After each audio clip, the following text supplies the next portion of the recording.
Pero kailangan ko na po talagang umalis. May nag-aantay po kasi sa akin sa bahay. Hindi pa ako nakakapagpaalam. Tristan, huwag mo na intindihin yun. Papatilan ako sa driver para makuha yung mga gamit mo. Oh? Imagine, one less sociopath criminal polluting our streets. Bongga, diba? Right?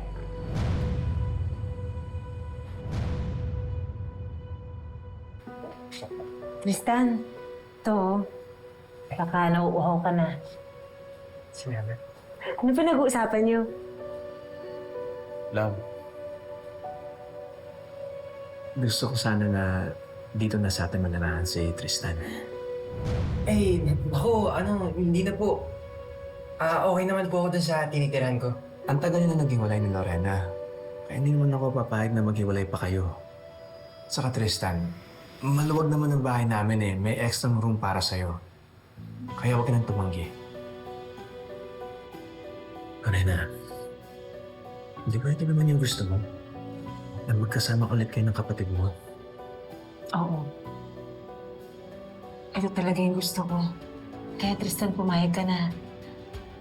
Okay lang. Mababait si Wilfred at si Amber.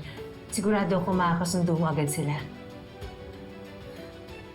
Sige po. Maraming salamat po.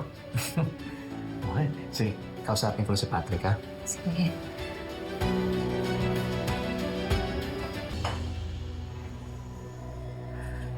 Ate,